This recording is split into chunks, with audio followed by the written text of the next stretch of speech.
Charlotte Motor Speedway. They're lean, they're mean, they're 5 to 7 horses, a man and machine. They're 4 wide before they start to slip and slide. The Coast2Coast Racing League 350A Modifieds, Pro Late Models, and the 360 Sprint Cars.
We are live on the Coast2Coast Racing Network. I'm Zach Chapman here with Shaggy TV, ready to bring you a little hometown heroes here. It's championship night coming into tonight.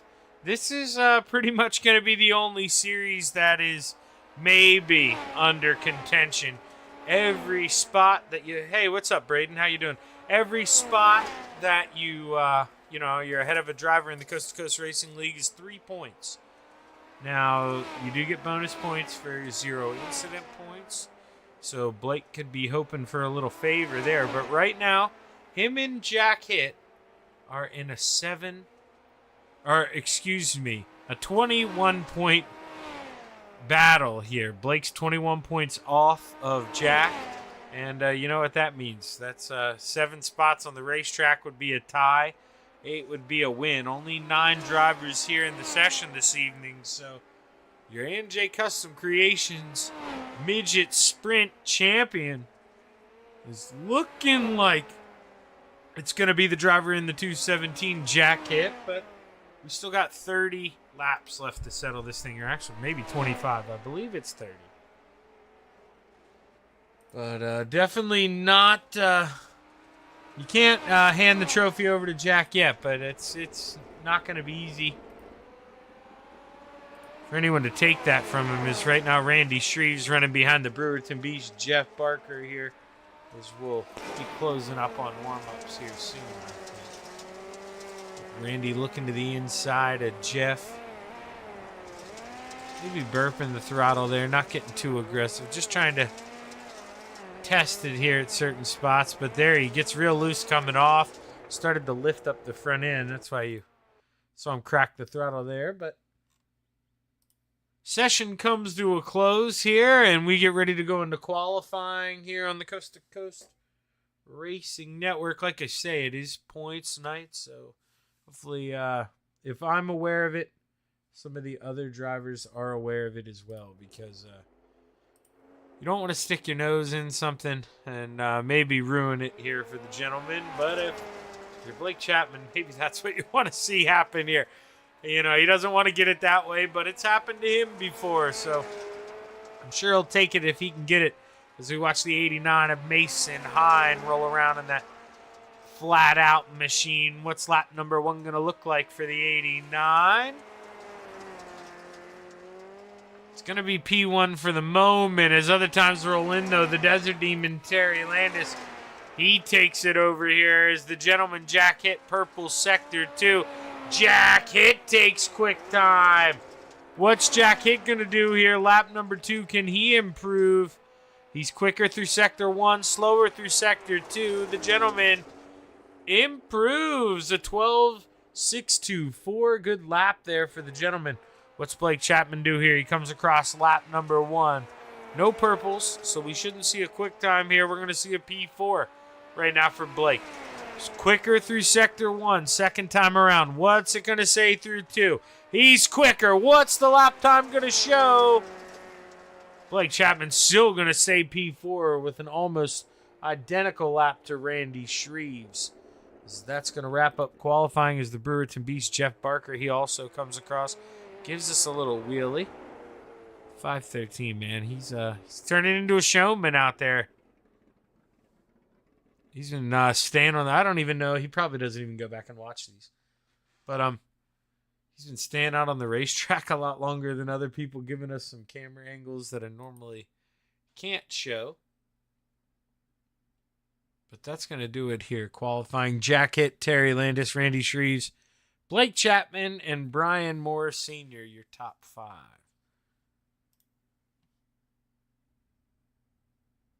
We're going to have one heat race here, too. One heat race, 10 drivers. So let's go ahead and take a look here at the starting lineup. Rounding out the field outside of row 5 in the 888, Steve Maurer to the inside, the 7 of Bob DeGood. Row 4 to the outside, the 89 of Mason Hine. To the inside, the 75 of the Mayor, Steve Bixler. Row 3 to the outside, the 513 of the Brewerton Beast, Jeff Barker. To the inside, the 055 of Brian Moore Sr. Row 2 to the outside, the gentleman, your current point leader in the 217, Jack Hitt. To the inside, the 161 of the Desert Demon, Terry Landis. Row number 1, starting on the outside in the 56, Randy Shreves, and starting on the pole, the salesman of the 20, Blake Chapman. Blake knows, well, he needs to do his part here. Win heat race number 1. Try to start on the pole for the feature. Jack, if he's going to have any mistakes happen to him, he wants them to happen now in the heat race as a whole feature ahead. As the green flag's high, it's ready to fly. There's 6 laps here to set the grid for your A&J Custom Creations Midget Sprints as we go down the backstretch. Randy Shreves with the run into 3, and he's going to take the early lead as Terry Landis tries to put himself in between his teammate and the gentleman Jack Hitt, but no luck right now for the 161 of Terry Landis as he looks to the bottom, and there I say he got a lot of luck. I saw the wrong orange. He was able to slot in front of the 217 there through 3 and 4. I saw Blake's orange. And then I was like, wait, there's only 2 cars in front of him. Way wrong on that one. And Terry Landis knows. Starting on the inside, maybe where the Desert Demon wants to be here for the feature. He's what we like to call a bottom feeder. Loves running that inside. And if Terry could finish 3rd, possibly 1st, that's aiming a little high here with only 1 lap to go here, this time coming out of 4. Is Randy Shreves. He's got the lead coming off of 2. Blake is close as he's been, but not close enough to strike. Final time through 3 and 4. Checkered flag waves. Randy Shreves, Blake Chapman, Terry Landis, Jack Hitt, Jeff Parker, Brian Moore Sr., Mason Hines, Steve Maurer, Steve Bixler, and Bob DeGood round out the field. As we take a quick break here on the Coast to Coast Racing Network, we'll be right back with your A&J Custom Creations Midget Sprints. But the difference is on this one, we're not going to run a commercial here. We're going to stick around.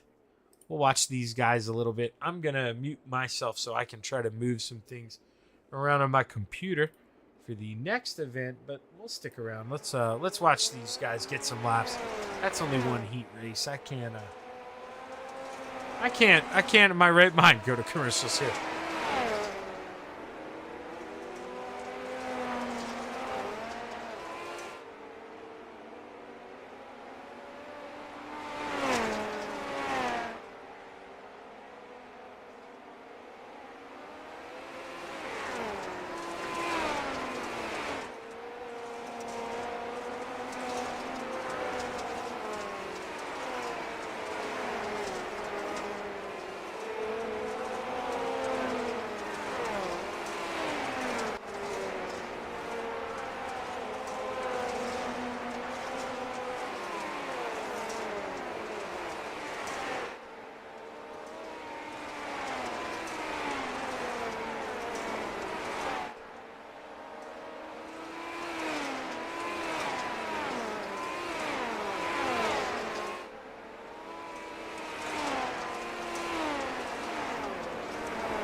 You see a little over a minute left in warm-ups right now. Blake Chapman, quickest driver on the racetrack. Terry Landis, P2, Randy Shreves third, and the gentleman Jack Hitt, your point leader by 21 points.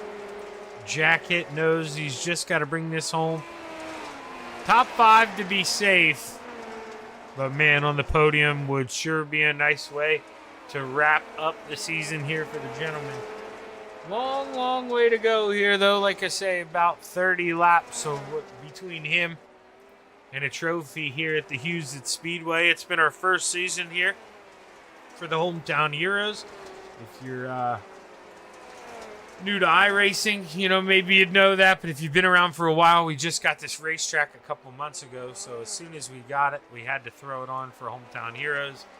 Nobody really had the advantage, in terms of track time, but Blake Chapman had came out and really solidified himself at this racetrack until Jack Hitt, man. He had missed a race in the early going.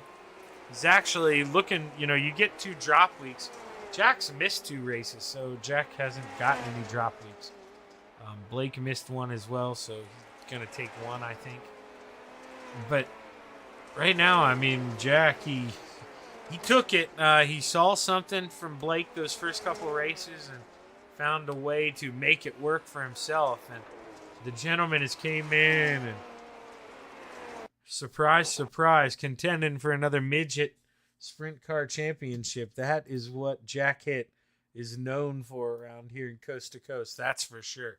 One of the best we have, and wouldn't be surprised to see him walk away with this one, but we'll have to see. Let's take a look at our A&J Custom Creations Midget Sprint Car starting lineup. Row 5 to the outside, the 7 of Bob DeGood. To the inside, the Mare in the 75, Steve Bixler. Row 4 to the outside, the 888 of Steve Maurer. To the inside, the 89 of Mason Hine. Row 3 to the top shelf in the 055, Mr. Wednesday Night, Brian Moore Sr. To the inside, the 513 of the Brewerton Beast, Jeff Barker. Row 2 to the outside, the 217 of the gentleman, your point leader, Jack Hitt. To the inside, the 161 of the Desert Demon, Terry Landis. Row 1 for your A main here in your midget sprints. To the outside, in the 20, the salesman, Blake Chapman. And starting on the pole, the 56 of Randy Shreves. Jack Hitt, can he bring it home? Can Blake Chapman steal the win here. 25 laps. I kept saying 30. I was worried it might have been 25. That's I'd mentioned it once at the beginning. It may be 25. I just did Monday night, filled in for Marty. That's the uppity of laps, and tomorrow night as well. So just caught sleeping a little bit here as the Steve King Foundation pace truck pulls off. The green flag's high. It's ready to fly. 25 laps to play in the Clay at Hewsett Speedway. We're off. The 161 of the Desert Demon, Terry Landis, taking advantage of a good start here. Able to get under Blake Chapman and work side by side. He's going to be extra cautious dealing with that 20. That's his teammate. And he knows Blake has an outside chance of bringing this thing home tonight. So Terry going to play as nice as he can. But at the same time here, he's going to make Jack Hitt do some work along with his teammate. Jack Hitt right now, I talked about wanting that podium. But if you can see you're that close to Blake, how hard do you push it here if you're in that 217? The answer is you get every spot you can. And Jack Hitt looking to the outside here in the early stages. We're only coming on to lap 3 here. As Jack Hitt looking to the outside, coming off a 2. Can he work his way in front of the Desert Demon, Terry Landis? And I think the answer is yes at the line. Give it to the 217 as now he goes to work on his championship rival. And I think if you're Jack, you know that Blake's gonna, he's gonna race you clean. Blake is not gonna make that thing real wide. He's firm to hold to his line, and I think Jack maybe gonna take advantage of that. Pour a little salt in the cut here and not only take the trophy, but try to work yourself around the kid you've been battling with here all season. And well, Randy Shreves at the same time, he wants to show these guys that, hey, maybe in a different reality here, I was able to show up for this every race this season, not have any unfortunate luck, and bring home a trophy. This always means a lot here to close out the season, but Blake Chapman to the inside. He's trying to take the lead here as we inch closer to the halfway point, but he gets a little sideways. Jack Hitt now upstairs. Advantage bottom 1 and 2. Advantage middle, top 3 and 4 is Blake Chapman not really having a lot of grip there on exit. Well, maybe now as I see it, maybe it's the opposite. Blake's just nailing it down there. Let's go on the nose here. I want to take a look at the racetrack. Blake is inside to that berm as he can without clipping it. And you see, he even lifts it up a little on exit. There's still a lot of grip down there, so Blake, as long as he's sensitive on that throttle, he should find the grip he wants, and he does. He's got the lead at the line here, 12 laps to go. Brian Moore Sr. pretty comfortably in 5th here. No pressure from the mare, Steve Bixler. And, well, Jeff Barker kind of hanging out behind the mare. Steve Maurer, Bob DeGood. There's a little battle between Bob and Mason. But up front, the war still rages here. You could put this top 3 under a blanket. And I think if you're Jack Hitt at this point in time, you know that Blake has 0x. You have 0x as well, I'd imagine. I haven't seen him getting that outside wall. You need to start being really cautious. Oh, there's the incident point. There's the incident points probably for the gentleman Jack Hitt. He gets into the back of Randy Shreves. And anybody who knows anything, incident points have decided championships before. So now, if he did get an incident point there, he'll lose 2 points. And Blake, meanwhile, is losing 0 points, but gaining 5 for racing a little cleaner out there if he keeps it at a 0. Now, if Terry Landis could somehow work this thing around, that's... Oh, Jack Hitt to the inside, a little slide job. Randy Shreves cuts into the inside. Can Jack get a good enough run off a 2 to hang on? He's going to float it to the outside. He loses the rear end a little bit. Randy keeps it on the inside. Jack maybe got a little nervous there, bounces out of the throttle. But right now we're looking, let's see here. So this is 6 points. I said he needed 21. Then 7, 13. So right now, but then Jack now moves on up to P2. Randy gets a little loose on the inside. And now if Jack can just bring this thing home, you got to think he's looking at another A&J Custom Creations Midget Sprints Championship, but not if this man can say anything about it. What can Blake do? Can he entice the lap traffic to maybe go back there and mix it up with him a little bit? I highly doubt it. Not in this league. All class here as we roll through 3 and 4. We're going to see the white flag in the air. One more lap to go for Blake Chapman. Blake Chapman looking to bring home another checkered flag here at the Huset Speedway. But he's not going to bring home the championship according to my math.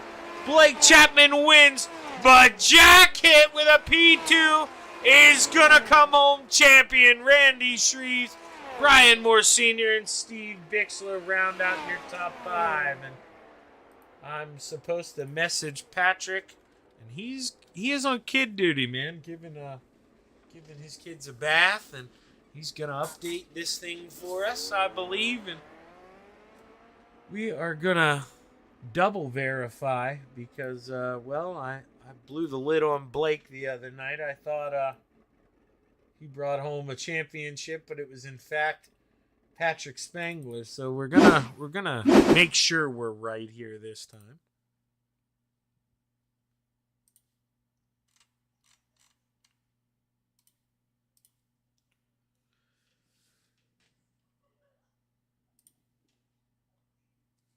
And just be patient here.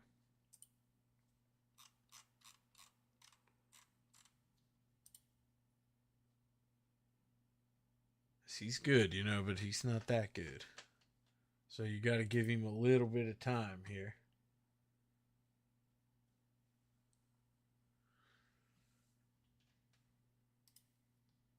But either way, I guess we could bring up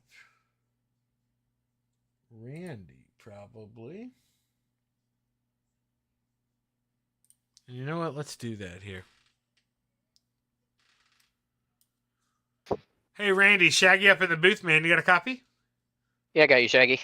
Well, hey, man, able to bring home P3 after a pretty dominant run there in the early stages for a while.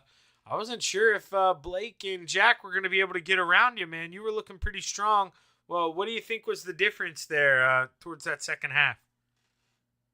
Pretty much just Blake is just he's really good on the bottom, man. Like he was able to just keep that thing down there, and I couldn't figure it out down there, so I tried to change my line and got past, but I don't know. It was definitely a fun race, man. I love racing these things. They're a lot of fun, but yeah, he just had that bottom down, man.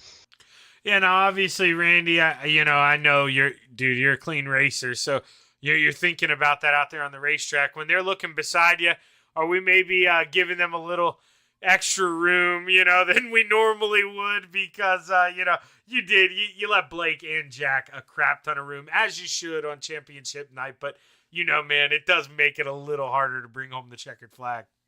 Yeah, and I definitely did want to give them guys some space, man. I know I haven't been running with these guys recently, so I'm not really going for any points or anything. So I was just gonna try to stay out of their way. I just knew Blake was just way better on the bottom, and Jack, he's always good in these things too. So yeah, man, hats off to them guys, and hope to see them again next year in these things. Hope they keep running these. Yeah, man, these are definitely a lot of fun. And man, oh man, I wish we could get this car count up because as well as I do, you got to be good to drive these, dude. You're really driving them with the gas. It's not like going in there yanking it and steering it. It's a lot of fun, and you can't go out here and hammer down. It takes a lot of skill, and to finish on the podium when you don't run them a lot, Randy, says a lot about you. Hell of a race, man. Congratulations. Who you want to thank, brother? Appreciate it. Definitely want to thank everybody at Coast to Coast. You for the broadcast, Shaggy. You do an awesome job every week, and want to thank my son Dylan Shreves for painting my car, KSB Builders, and everybody for watching. Well, hey, hell of a run, Randy. Congratulations, man. And hopefully we're talking to you here later tonight, man. Go get him. Yes, sir. We'll see you, buddy. That's Randy Shreves bringing it home. P3. And now we're going to bring up the winner of the race. Blake, taking a look at the points, man, this was another close one. I know you're not paying attention to what's going on behind you, but there was a little contact between Jack and Randy Shreves. So I knew there was incident points there, and boy, oh boy, man, 11 points. You gave it all you could, but another short fall here. Yeah, I didn't really expect to, be battling for points, coming into tonight or coming into this season in general. It's been a while since I've been in these midget cars, but, I've had a lot of fun with them in the past, and, for them being on Hometown Heroes tonight, it works out well for me to run them. So, we gave it a shot and just tried to come out here and learn the best we could on how to drive these things. And I know I had a lot of fun all season long driving these things. Wish we could have got a couple more cars out here every week, but hopefully maybe next season with the midgets running later, maybe that'll be a better track for some people. Hopefully we can get those car counts up. Well, hey, man, you're better than this, so I know you won't say it, so I'll say it for you. If not for a little mishap with a lap car early in this season that took a win away from you, we may be looking at another sweep here for the Hometown Heroes, man. For not being very familiar with this car, you had a hell of a year, Blake, and that's something to hang your hat on, man. Matching Jack and wins, that says something because you know how good he is in this race car, but you went out there toe for toe, man, just came up 11 points short. Hell of a season, man. Congratulations on the win. Who you want to thank? Yeah, I got to thank the parents for watching all season long. I got to thank the boys down at KSR, especially Terry, for running with me all season long, and he's great in these midgets. You come into the KSR garage, he's the master of these things, so really appreciate him helping me out all he could this season. I felt like I learned a lot, so I got to thank him for that. I got to thank the Salty Dogs for letting us hop in their Discord tonight. I got to thank Preston at Epsilon Sprint Wraps and 88 AJ Custom Creations. I got to thank Jack for the admin all season long. I know I'm not the only one that really appreciates him doing that. Of course, I got to thank Steve's Custom Golf Clubs for all the support all season long. And I got to thank Galen's Gourmet Popcorn. They got some of the best stuff out there. You can head over to their website and don't forget to use code CART, that's CART at checkout, for 15% off some of their very delicious popcorn. I got to thank all the guys that came out and ran with us this season in this class. And of course, I got to thank you for putting this broadcast on every week, Shaggy. Well, hey, man, save some of those thank yous. Spoiler alert, everybody. He's going to win the X2 championships here. So, Blake, save some oxygen, man. We're going to be talking to you a lot tonight. Congratulations on the win, bud. And hopefully you can sweep the top of the podium as well as the championships here coming up. Good luck. Hey, that'd be nice. Thanks, Shaggy. And now we're going to bring up champion Jack. I'll tell you. You didn't make it easy on yourself. Did we lose incident points when we got into the 56? I don't know. Okay, because when I was watching that with the contact, dude, I started to sweat for you.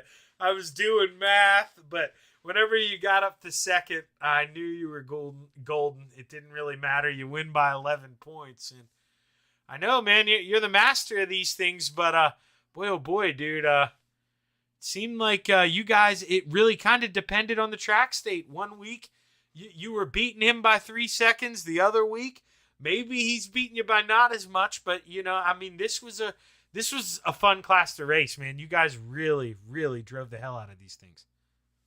Yeah, I hope a lot of guys are paying attention because, we're going to be back for Hometown Heroes wherever we're at next season. And hopefully we can get these car counts up because, I want to point out, if you look at the standings there, look at the ILs on the top, like 4 or 5 guys, man, we're all like a 0.0 something, and nobody really is even at even a 0.2, I don't think. So probably some of the cleanest racing we've had, and in my opinion, some of the most fun racing for sure.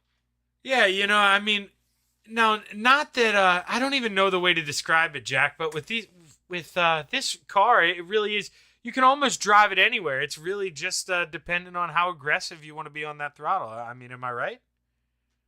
especially at this track. Yeah. Obviously, it's still the newest track, but it just feels like you can put it anywhere. Obviously, something starts to slick off, maybe the bottom, top, whatever. It's going to be different. But some tracks, it's going to be high side dominant. It's going to be low side dominant. Well, this one seems like one of the handful that you really don't know what you're going to get. Well, Jack, I know it's not always easy to babysit this bunch, man, but you're able to do that and bring home the championship. So, congratulations, dude. What is this? Is this number 4 for the midgets or 3?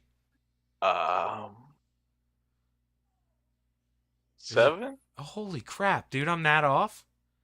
I got Jesus. a 2021 in front of me. Okay, all right, yeah, that's going back there. Yeah.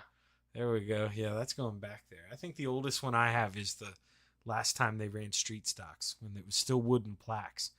I can't remember what year that is. Yeah. I got a 22 that's still wooden, but I got one from 2020 that's wooden too. Shout out to A&J Custom Creations. Yeah, it just shows how durable they are too. Look, like yeah, still the best looking ones I've got too.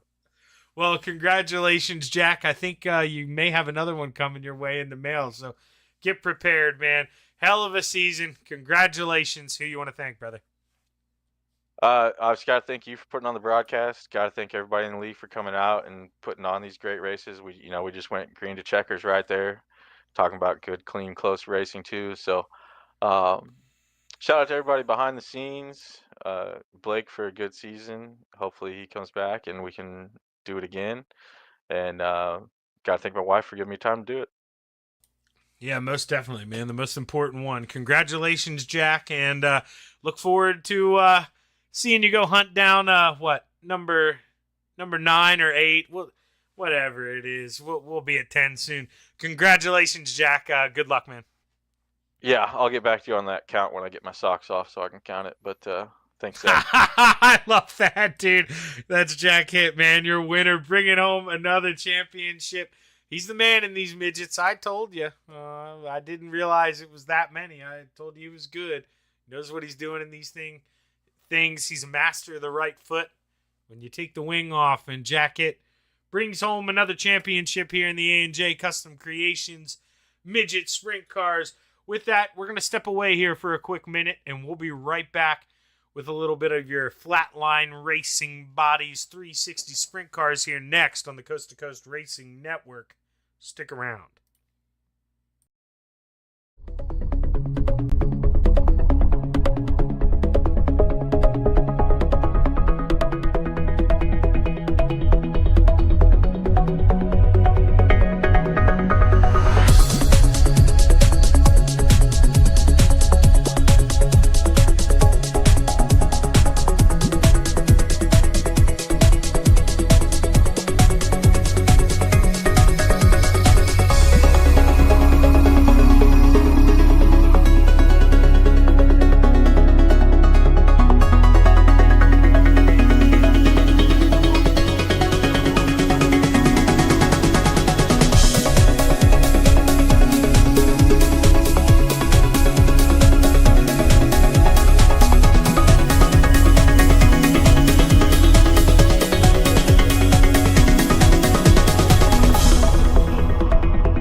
It's time for another edition of RSN Trackside, powered by Bob Johnson Auto Group on Rock Sports Network. Kiss on the champion.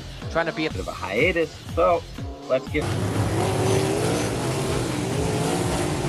right when we talked about it.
outpouring of love was amazing. These dollars had come together to support us, and we realized, no, we didn't want to use them for us. We wanted to use them to help others. The foundation has done so much for so many people. It helps any family that has somebody, whether it be a crew member or one of the drivers, that get hurt. We can help them to get through the situation. I was injured in a non-wing sprint car accident that broke my neck and left me with a spinal cord injury. I was in the hospital 8 months, and that got really, really expensive. So having that extra help to help push me and my family forward was a big deal.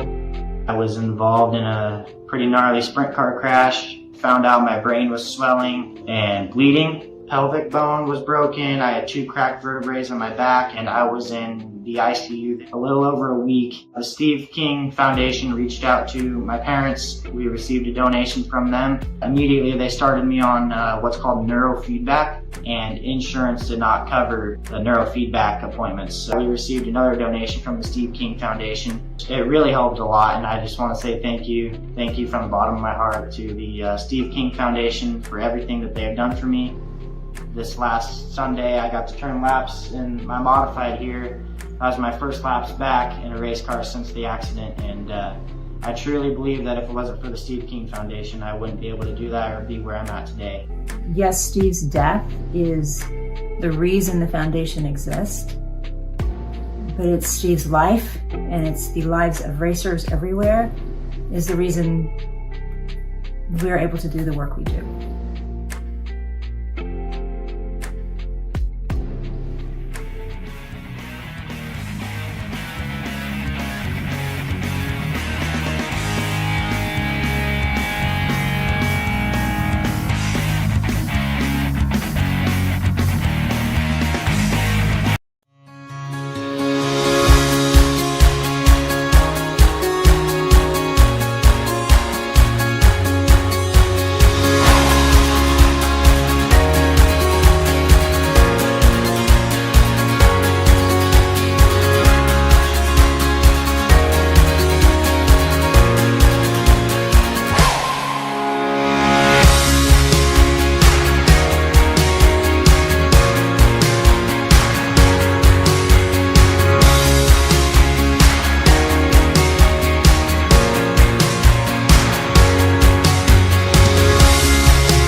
it's time for another edition of RSN Trackside, powered by Bob Johnson Auto Group on Rock Sports Network. Kiss on the champion. Trying to be a bit of a hiatus, so let's get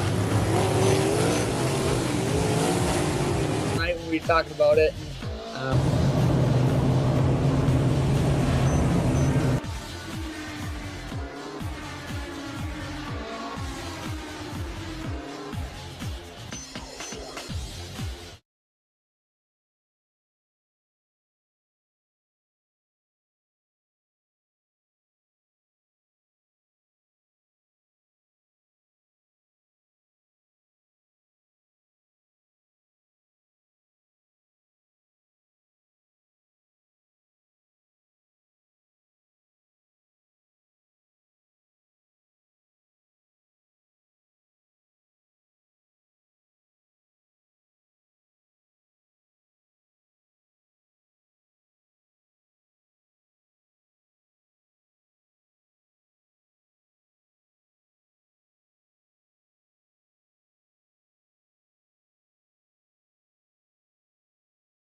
Outpouring of love was amazing. These dollars had come together to support us, and we realized no, we didn't want to use them for us. We wanted to use them to help others. The foundation has done so much for so many people. It helps any family that has somebody, whether it be a crew member or one of the drivers, that get hurt. We can help them to get through the situation. I was injured in a non-wing sprint car accident that broke my neck and left me with a spinal cord injury. I was in the hospital 8 months, and that got really, really expensive, so having that extra help to help push me and my family forward was a big deal.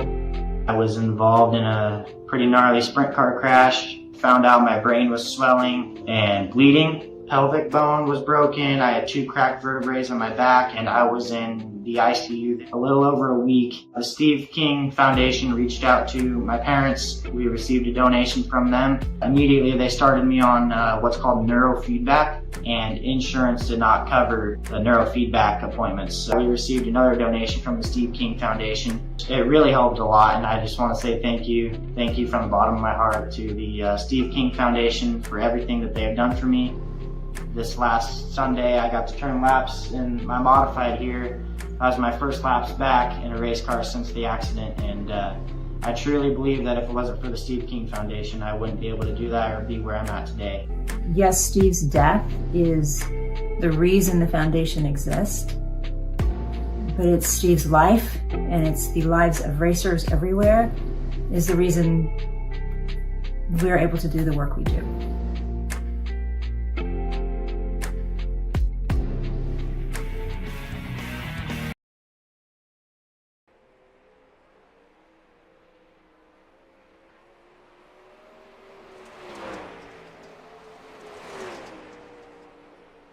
We're back live on the Coast2Coast Racing Network for part 2 of 3 here for your Flatline Racing Bodies Hometown Heroes Wednesday night. Flatline Racing Bodies 360 sprint cars here. Flatline Racing Bodies really stepped up to the plate this season, putting on a lot of the broadcast here this season. I don't know what we'd do without you guys here at the Coast2Coast Racing League. Everyone out there at Flatline Racing Bodies, we appreciate your, well, let's be honest, probably 4 or 5 years of support here. You guys have been helping out at the Coast2Coast Racing League, maybe even longer. My apologies if it's been longer, but Right now, Brian Moore Sr. top of the charts. Blake Chapman, Terry Landis, Randy Shreves, Mason Hine, your top 5. 10 drivers in the session. Jeff Barker has not put a lap time in yet, but we got to wait till quarter of here to roll this thing. That's why I rolled the commercials there twice. Gave me a chance to set up for some things in the future, do some things. So let's actually... Here, what camera are we looking for? That was the camera, but he decided to pull it on the racetrack. Let's ride around here with Jeff Barker for a little bit.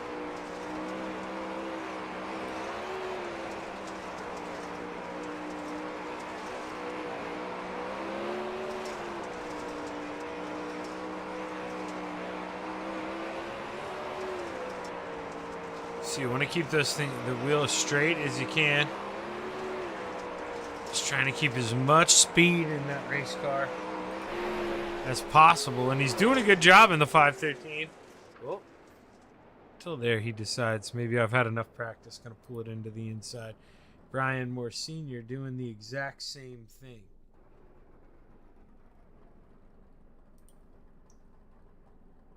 Definitely everyone's in this practice session. So I was hopping around there, clicking on drivers that weren't on the racetrack. Everybody is in this session, but looks like they might be getting their little drivers meeting here and then be getting ready to roll. But Blake Chapman, he is going to bring home the championship. He's almost got an 100-point lead, which is unbelievable. You count 6 races of his 6 races because we do 2 drop weeks. He's won 5 times. That's pretty freaking unbelievable. Dean Reynolds trying to bring home P2. He's got a 9-point lead. Excuse me, I got the hiccups. Over Brian Moore Sr. So that's pretty much the battle out there for points. Or 11-point lead, excuse me. And then, well, I guess Andy Patton's involved in that. And he is 7 points out of third. So second and third still up for grabs, but the only one that gets the trophy is the champion. Well, that is, of course, unless Andy wants to make himself one. Let's take a look here, Brian Moore Sr., what he can do on lap number 1. Looks to the outside here through 3 and 4. Lap time's going to start to come in. What's it look like here for Brian Moore Sr.? See, Dean Reynolds with the quick time right now at 10.85. The Brewerton Beach, Jeff Barker coming in P2. What's Brian Moore Sr. do second time around? 10.90. That's not going to raise him up the charts enough. But the Brewerton Beach, Jeff Barker, he finds some speed in the 5.13. And welcome to quick time so far. What can Blake Chapman do or say about it? Purple through sector 1 and 2. What's he doing through sector 1? What's he doing through 2? It's enough, Blake Chapman. Welcome to the pole. And Jeff Barker, man, thought he was going to have it there for a quick minute. Blake Chapman said, go away. That's my spot. And the point leader by over 100 points by almost 100 points shows exactly why. Brings home another quick time, and all drivers have qualified. Let's actually bring this back up. Whenever we see that green flag or that green circle next to Hughes at Speedway change to white, that'll be when the clock has run out on qualifying. And, well, I can actually take a look at that here. 10 seconds left. Not a lot of time. I always forget that I have those capabilities here. As right now, Blake, I would imagine when the midgets, we had 10 cars, we had 1 heat race, so I would assume the same thing here. But you know what happens when you assume. But hey, I got lucky here. Let's take a look at the starting grid here for your one and only heat race here for your Flatline Racing Bodies 360 sprint cars, row 5 to the outside, the 161 of the Desert Demon Terry Landis to the inside, the 7 of Bob DeGood. Row 4 to the outside, the 789 of Cale Bixler. To the inside, his dad, and the 75 the mayor, Steve Bixler.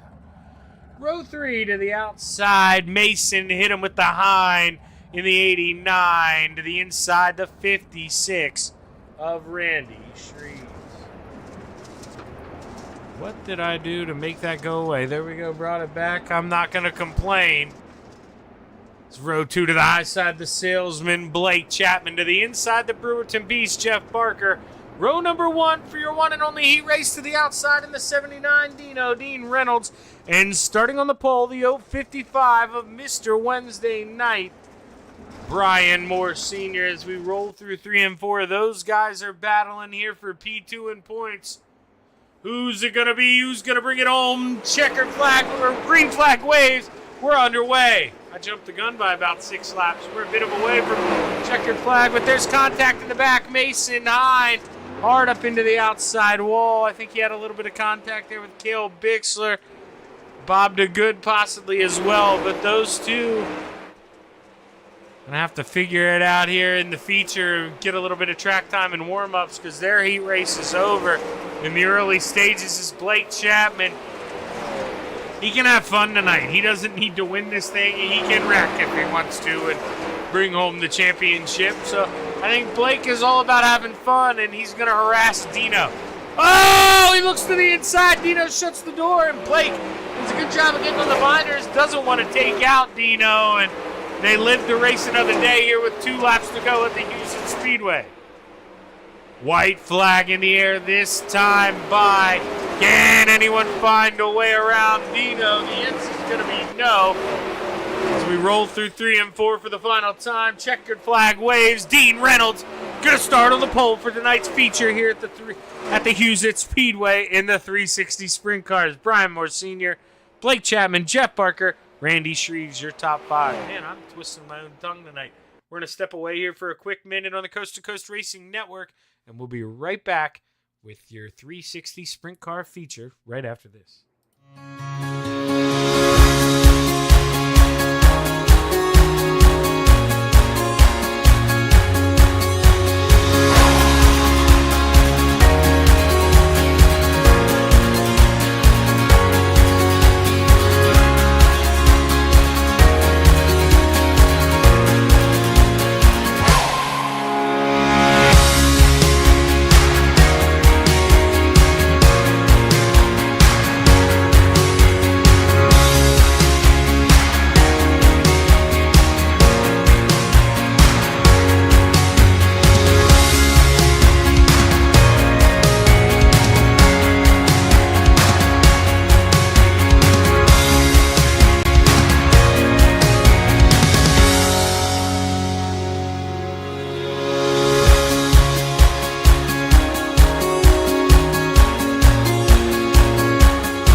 We're back live on the Coast2Coast Racing Network. A little over 10 seconds here till we take a look at our starting feature lineup here. Randy Shreves, Brian Moore Sr., and Blake Chapman.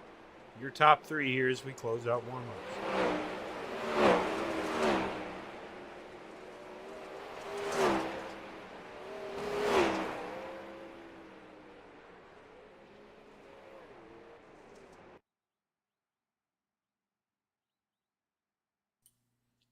You see there, warm-ups come to a close.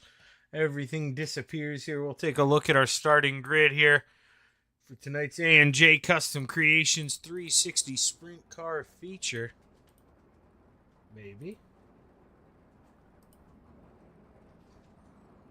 Maybe will we, actually. Let's see here. I can see it coming up, but it doesn't want to scroll down. Huh. So my apologies. This is one where I've really never seen it do this to me before. Let's see if that did it. Go down now. Okay, that'll work. I have no idea what I did, but it fixed it. Row 5 to the outside in the 89, Mason Hine to the inside, the 789 of Kel Bixler. Row 4 to the outside, the 7 of Bob DeGood to the inside, the Desert Demon in the 161, Terry Landis. Row 3 to the outside in the 75, the Mayor Steve Bixler lining up on the inside, the 56 of Randy Shreves. Row 2 to the outside in the 513, the Brewerton Beast, Jeff Barker to the inside. Your points champion here, I'm going to crown it already, the 20 of the Salesman, Blake Chapman. Row 1 for your Flatline Racing Bodies 360 Sprint Car feature. Season finale to the outside in the 055, Mr. Wednesday Night, Brian Moore Sr., and starting on the pole, the 79 of Dino Dean Reynolds. As the Steve King Foundation pace truck pulls off, the green flag's high. It's ready to fly. 25 laps to play in the clay at Hughesett Speedway. We're underway. Dino with a good jump there through 1 and 2, but Brian Moore Sr. on the outside, all the momentum, trying to take the lead here. Lap number 1 does just that. As he sets the pace here, Dean Reynolds sticks to the inside. What kind of momentum can he build here in the 79? Not enough. Here's Terry Landis. He works to the inside of the Mayor Steve Bixler. But Blake Chapman, not too sure what happened to the Salesman here, if he maybe took an EOL when I wasn't looking or just had a rough start. But Blake way to the back. Jeff Barker, Kel Bixler. They're all spread out here in the early stages of Hughesett. And you know what that means? We could be going green flag here. And if you're Blake Chapman, that's not what you want to see. It's the top 3 on the outside of the racetrack right now here at the Hughesett Speedway. Who's going to be the first driver to try to jump to the inside and take a bite of that apple down there? There's still a lot of grip. And I think the first person probably willing and most likely able to do it, the 56 of Randy Shreves. He's got nothing to lose. He's got 2 cars on the outside in front of him. There's nowhere to go on that top shelf if and when you get to the tail tank of the 79, but that if and when all gone. Caution flag flies here at the Hughesett Speedway. Bob DeGood and possibly Steve Bixler. Maybe 2 different accidents, actually.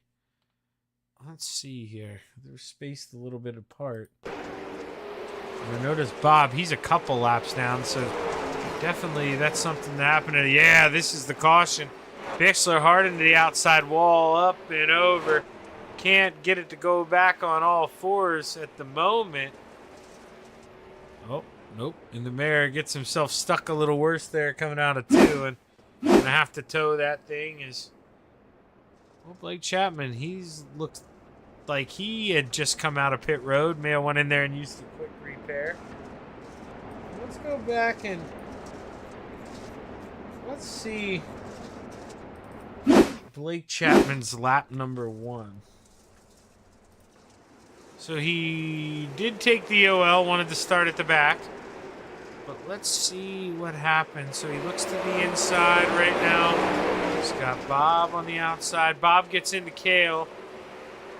Oh, Jeff Barker had a lot of damage on that 513 as well. So that was the opener.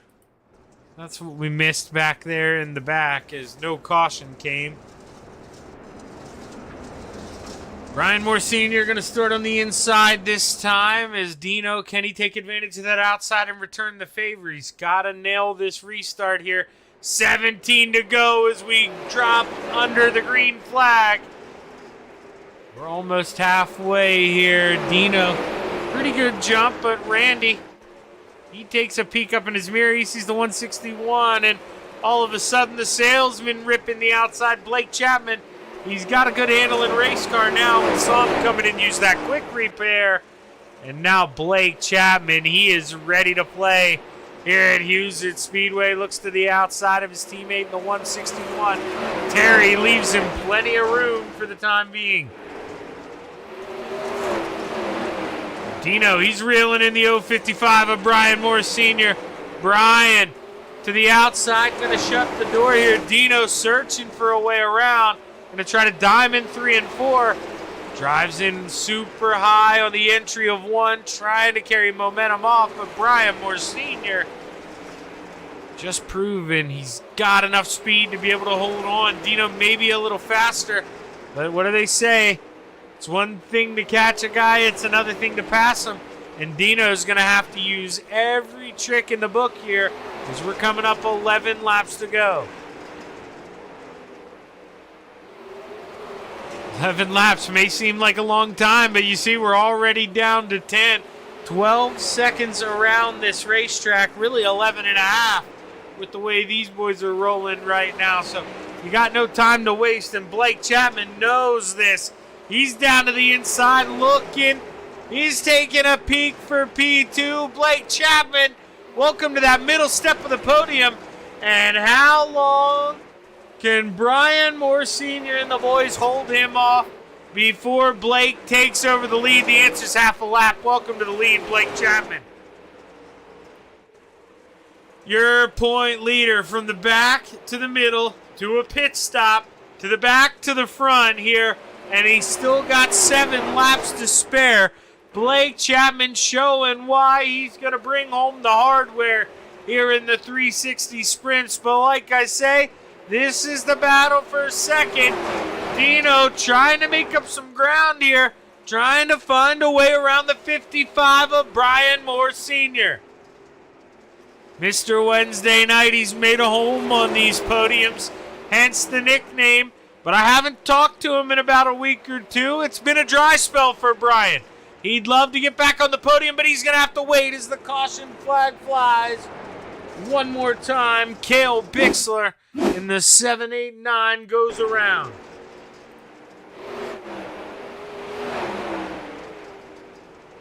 Cale drives in a little deep, loses the rear end. He's getting sideways. I imagine he's going to clip the 7.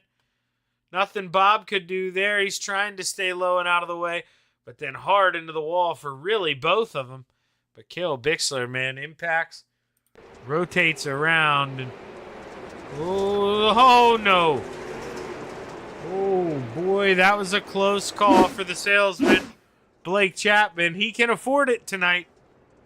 But man, not what you want to see there.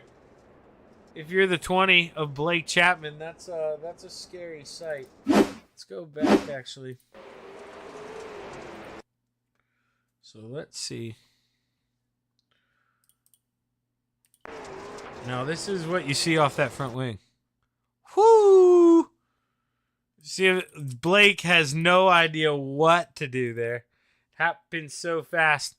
But Cale does a good job of just getting that thing down out of the way, because at this point, Blake, he doesn't know. He's on the brakes. He gooses it up. It's just, man, that was, Blake just needed to take a deep breath and hold on there as the lights go off on the Steve King Foundation pace truck this time. And as we roll down the backstretch, we'll see the pace truck dive off to the left, and we'll be set for a little 3-lap shootout here in the clay at Hugheswood Speedway. Who's going to take home P2? Can either one of them throw a big move here at the salesman, Blake Chapman? We've got 3 laps left to find out as the green flag waves. We're back underway. Good jump for Blake Chapman. This leads all but his. Battle on for P2. Dean Reynolds taking a peek on the outside. Brian Moore Sr. going to float up on exit, shut the door. This is what Dino needs. Can he counter to the inside? No. Brian goes down, shuts the door. 2 laps to play here. Oh, this is where the action is. Dino to the outside, Brian to the inside. Brian can't find the grip, and Dino to the outside on that middle step of the podium. Randy Shreves trying to hunt a little bit as we roll through 3 and 4 for the final time. Blake Chapman, he sees the checkered flag waves, and he brings home the championship. Dean Reynolds, Brian Moore Sr., Randy Shreves, and Terry Landis, your top 5. But the salesman, Blake Chapman, I warned you, he was going to bring home another trophy here after the midgets. I didn't know it was going to be a race trophy to go along with the checkered flag. We knew about the points trophy. But Blake Chapman doing what he does best, parking that thing on the top step. Congratulations to another good run here for the salesman, Blake Chapman. And let's see if we can't get a word here with our top 3.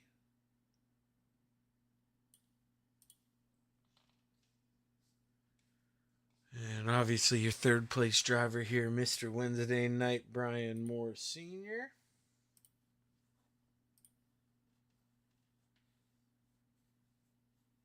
Remember, he was trailing Dino, so finishing behind Dino, you'd think the points are second place is Dean Reynolds, so pretty comfortable in saying that, but still a third place points effort, pretty good here for Brian Moore Sr. I think he's going to be pretty happy with that. Let's see if we can get a word with him here. And we'll unmute me before we pull him up. Hey, Brian, Shaggy up in the booth, man. You got a copy? I got you, Shaggy. Man, you and Dino, I couldn't take my... Blake, he always spoils the party, so I was done giving that man camera time. We couldn't come off you guys those last couple laps. How much fun was that with you and Dino, man? Oh, that's fun. I didn't know whether to try to go through the middle, but I thought, man, I just got to stick to the bottom. If he's going to go by me, he's got to do it outside of me. So, and that's probably the best strategy I could probably take at that point. I didn't want to go to the top because with only 4 laps, I didn't feel like we would build my momentum up enough to keep him behind us. So my only option was to go to the bottom.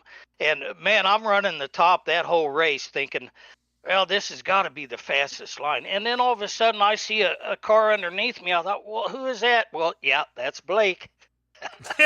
Yeah, it seems like there for a while you're going to be wearing a checkered flag at the end of this thing. And, Blake just comes out of nowhere like he always does and just spoils the show. But, man, like he always does. And then it was just between, like you said, that was fun between me and Dean.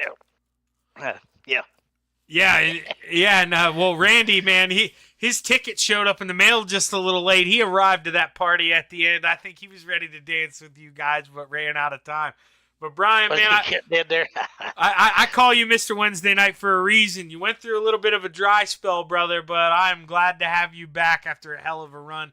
You pounded down that wall, and you made this thing look really quick tonight. Hell of a job, man. Congratulations on a good season here, too, man. P3 in the points. Yeah. That's not easy to do, man, especially when you're actually sharing the podium. The podium came home, actually, for everybody out there in the order of points here, Brian. Blake, Dean, you. So that's the way everything wraps up this season. So a pretty cool deal, man. How cool is that then? Always runs everybody so clean and smooth. I can't believe how smooth he is sometimes. And Dean, this whole season we've had fun just running back and forth with each other, just like in last few laps. We've gone a whole race doing that with each other before, and it's just so much fun, man. I can't believe how much fun we're having here. But Yeah, I appreciate you coming out here and giving us a place to race and a broadcast to watch and listen to you sometimes is the best part of the show, I think. But I appreciate it, everything you do and all the guys in the behind the scenes and Coast to Coast Racing. I just appreciate all them guys. And who is our sponsor tonight? Is it Flatline Racing Bodies? Oh yeah, man, you've got enough of these to know. There you go. It's ingrained in that head by now.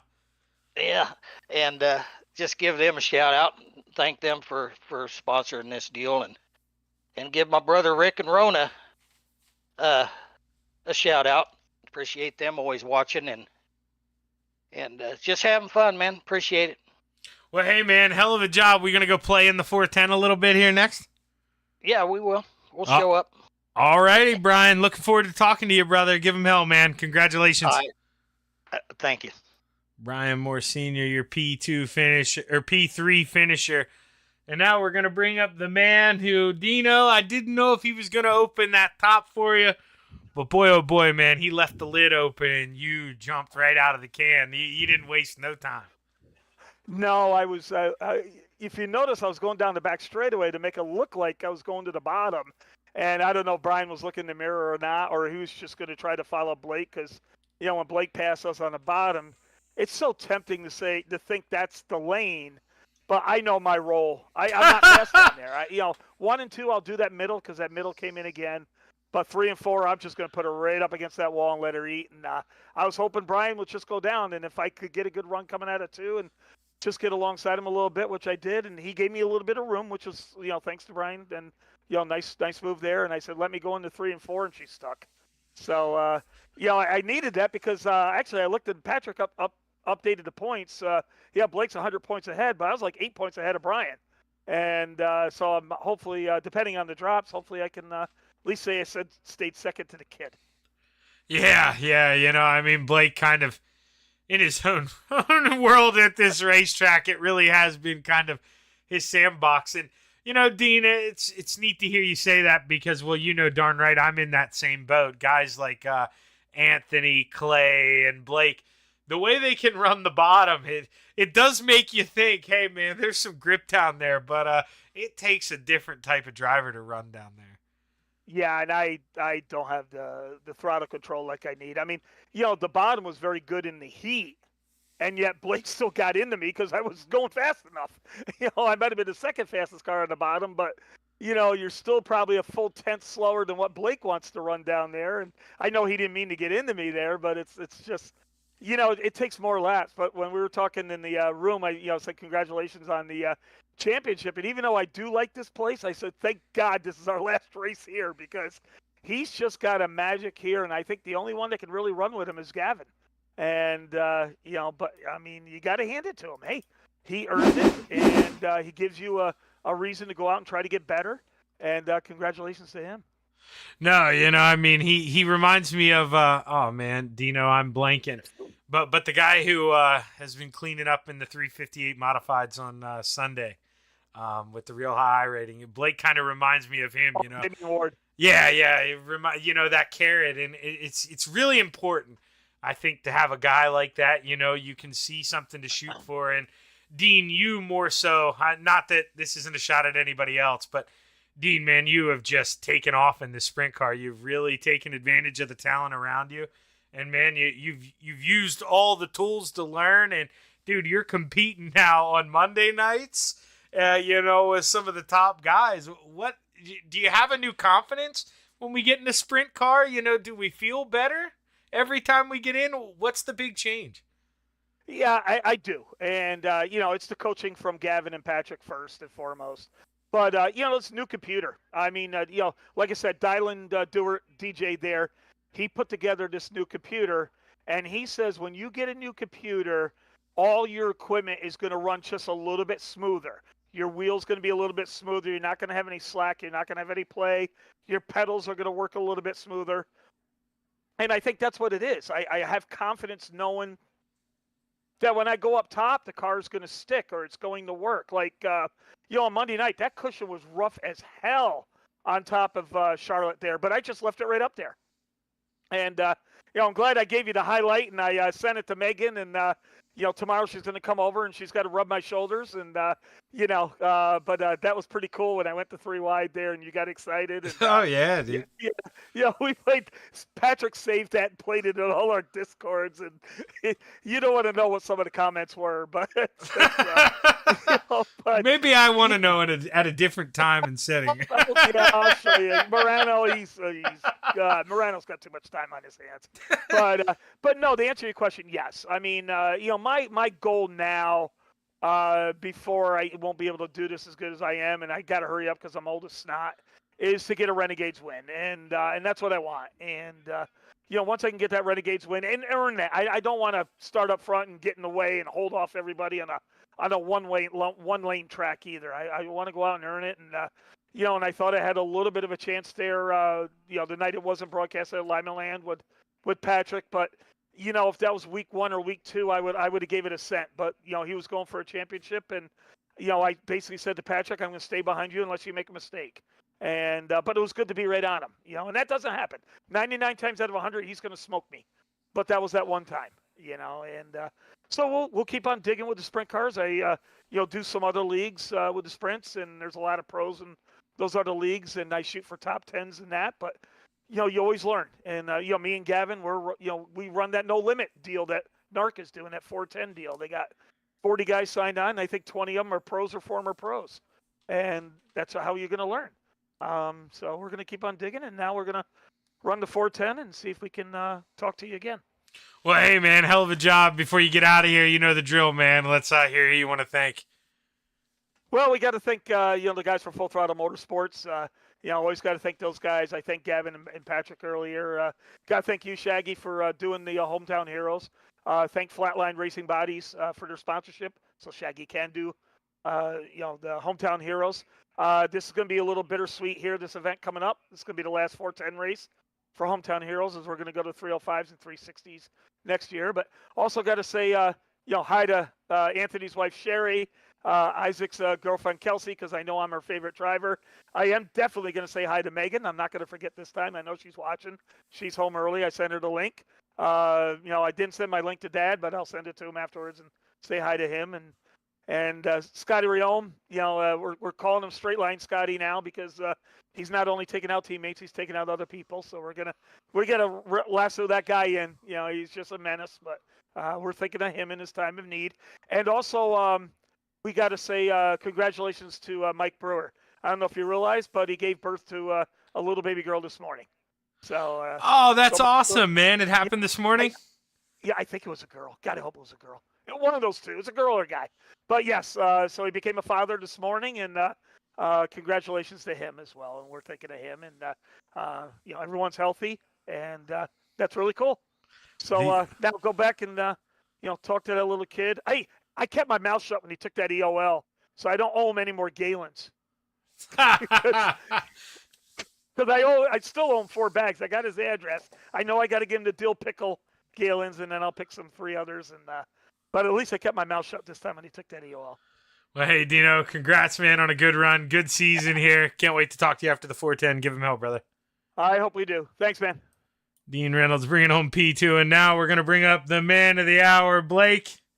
You know the deal, man. Me and Dino like to talk. Sorry about the wait, but you get to bring home another trophy, brother. How's this feel tonight?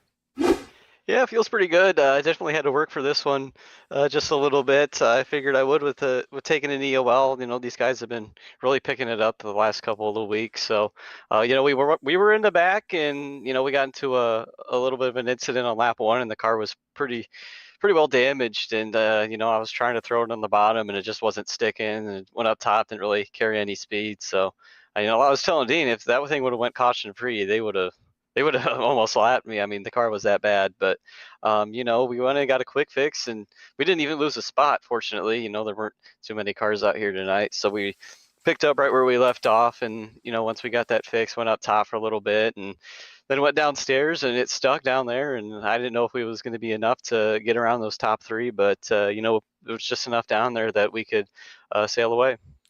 Yeah, we saw you too. Now, obviously, we know, Blake, there is no ill intention from you. And I watched you get on the brakes too after, but I watched you try to fit it in under Dino in the heat race, man. Was that kind of, you already have the championship locked up? You're just trying to see where you can maybe make passes? Because Dino even talked about it, man. He said that's why he stayed away from the bottom tonight, because he thought he hit that corner well, and you made up about 2.5 car lengths. So you're really in your own zone on the bottom. What were you testing there? Yeah, honestly, I was just running it normally like I would. I didn't think Dean was gonna go down there, and then I got such a good run in, and it's like, whoa, that was obviously on me. But like I said, I didn't expect to get that good of a run. I didn't expect him to be down there, so I knew it was pretty good down there. And the warm up didn't feel great, but fortunately it worked out for us. The bottom came in during the feature. Yeah, and I know you're not going to hang on to fourth, and we're watching it kind of back right now. I was dedicated to Dean and Brian at that point in time, but I see you rolling up on Randy, and he was on the outside too. Was going to the bottom, was that, I want to win this thing, or was that just out of necessity? Because, dude, that thing looked just as quick up top as it was on the bottom. Yeah, honestly, at that point in time, I thought the top was faster, but it's like they were all running a pretty similar line, and I knew if I wanted to win the race, I had to find something else. So, went back to the old reliable, went down to the bottom, and I got enough laps around here. I know how to get in and out of the corners, and it was really, really good, especially getting into 3 and coming out of 2. So, it worked out really, really well for us, and glad we had the chance to go down there. Well, man, before, I let you do your thanks and everything, it's going to be a while, unless they add it on the schedule next season until you roll back into this place in a 360. Obviously, man, this place was your sandbox. What are your thoughts leaving this place? What did you like about it so much?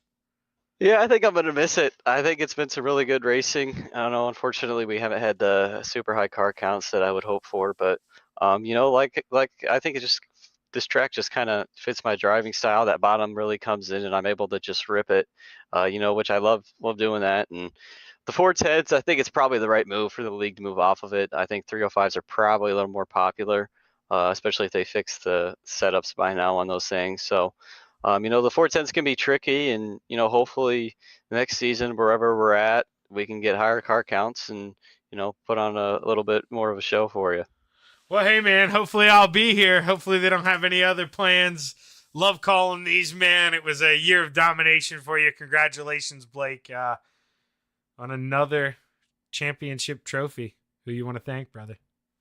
Yeah, I got to thank the parents for watching. Got to thank the guys at KSR, especially Terry, for running with me almost every week. I got to thank Preston at Epsilon Sprint Wraps and 88 AJ Custom Creations. Got to thank Steve at Steve's Custom Golf Clubs. And of course, I got to thank Flatline Racing Bodies for sponsoring Hometown Heroes. And of course, I got to thank Galen's Gourmet Popcorn. They got some of the best stuff out there. You can head over to their website, and don't forget to use code CART, that's C-A-R-T, at checkout for 15% off some of their very delicious products. Of course, I got to thank Dean for adminning all season long. Really appreciate that. And I got to thank you for broadcasting this all season long, Shaggy, and I really hope you're back with us next season. Yeah, man, me too. Love calling this. You guys are a blast, and you're one of the best we've got, Blake. You're definitely a statesman here for the Coast2Coast Racing League, and man, we appreciate all you represent and the attitude that you carry. Big win, and man, I'll be talking to you probably here in about a half hour. If you want to let someone else win this one, feel free. I'm not sure I'm going to be feeling like that, Shaggy, but I appreciate it. That's Blake Chapman, man. You're points champion. Another win here. That's 7 wins out of the 8 races that are going to count for him this season. I don't know if we've really seen that before, but we have now. Congratulations to Blake Chapman. Another championship trophy. We're going to step away here for a couple minutes while I load into the other session. It'll be a quick commercial break this time because the other one should be ready to roll here. They'll just be waiting on me. So stick around, and we'll be back in a couple minutes here on the Coast2Coast Racing Network.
It's time for another edition of RSN Trackside, powered by Bob Johnson Auto Group on Rock Sports Network. Kiss on the champion. Trying to be a bit of a hiatus, so let's get.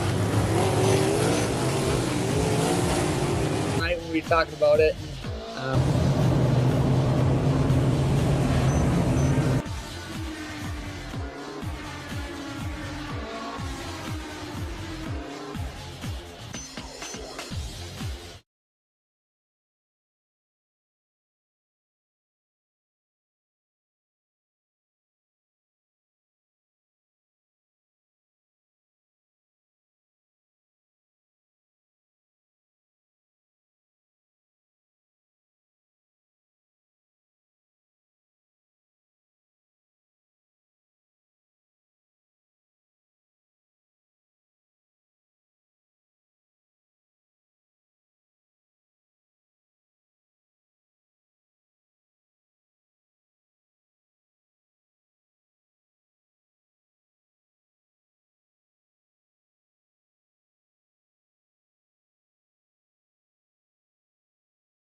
Outpouring of love was amazing. These dollars had come together to support us, and we realized no, we didn't want to use them for us. We wanted to use them to help others. The foundation has done so much for so many people. It helps any family that has somebody, whether it be a crew member or one of the drivers, that get hurt. We can help them to get through the situation. I was injured in a non-wing sprint car accident that broke my neck and left me with a spinal cord injury. I was in the hospital 8 months, and that got really, really expensive. So having that extra help to help push me and my family forward was a big deal. I was involved in a pretty gnarly sprint car crash. Found out my brain was swelling and bleeding. Pelvic bone was broken. I had 2 cracked vertebrae on my back, and I was in the ICU a little over a week. The Steve King Foundation reached out to my parents. We received a donation from them. Immediately, they started me on what's called neurofeedback, and insurance did not cover the neurofeedback appointments. So we received another donation from the Steve King Foundation. It really helped a lot, and I just want to say thank you. Thank you from the bottom of my heart to the Steve King Foundation for everything that they have done for me. This last Sunday, I got to turn laps in my modified here. That was my first laps back in a race car since the accident, and I truly believe that if it wasn't for the Steve King Foundation, I wouldn't be able to do that or be where I'm at today. Yes, Steve's death is the reason the foundation exists, but it's Steve's life, and it's the lives of racers everywhere, is the reason we're able to do the work we do.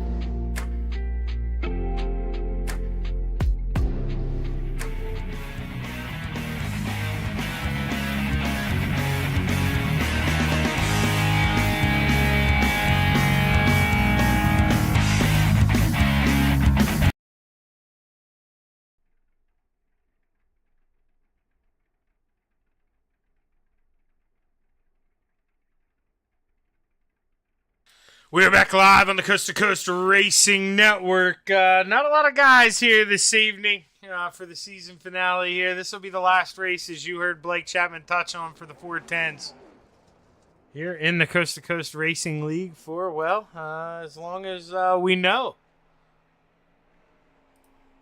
This is the we've seen the car count start to dwindle here in the 410, so we decided enough's enough. We're going to go back to what we used to run years ago, 305 sprint cars. So I imagine a 360s would take the place of this. We would probably run the 305s first, and then the 360s. The 360s, excuse me, be the quote-unquote showcase of the evening. Who knows? That is definitely not fact. I don't know that for sure.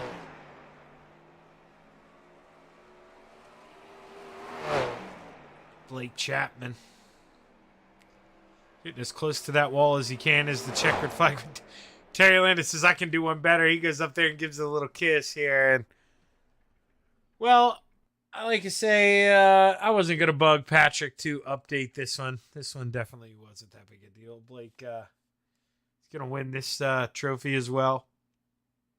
If we take a look here at the standings below him, Brian Moore Sr. looking like he's got a pretty comfortable P2 over Bob DeGood. Well, that could always change. Not too sure.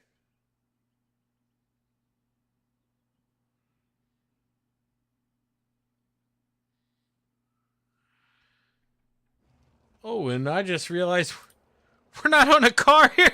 I noticed it was really quiet. I'm sorry. I was like, why aren't we on a race car here for qualifying? And Dean Reynolds, he takes P1. That's all on me. I was zoning out. My apologies. Through 3 and 4 on the top side. Dino trying to find some speed. But Jeff Barker, man, he may have found some. Same with Bob DeGood. Bob DeGood, quick time. But Blake Chapman, purple. The salesman coming in, and as he's done every race here this season, it seems like. Gonna spoil the party here for the rest of the bunch, and Blake Chapman by almost a tenth of a second. Gonna take quick time here. We've had 5 drivers put in laps. Ooh. Hey, Jeff, let's go. We gotta see how much air he got there. We can't just let that go. That was fantastic. Ooh. I like what I'm seeing, Jeff. Oh, yeah.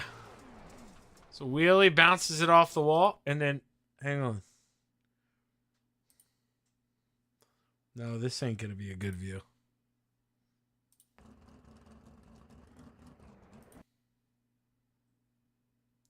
I mean, he made it over the tow truck. Ah. No, we don't need to, change the view. See that maybe he clipped the tow truck, because to me, that was 10 out of 10. The Brewerton Beast just stole the show. And, if they were giving out trophies for jumping over tow trucks, Jeff Barker would be bringing one home here tonight, but they aren't. We're giving home trophies to Blake Chapman this evening, and Jack Hitt was able to steal one of them there in the midgets.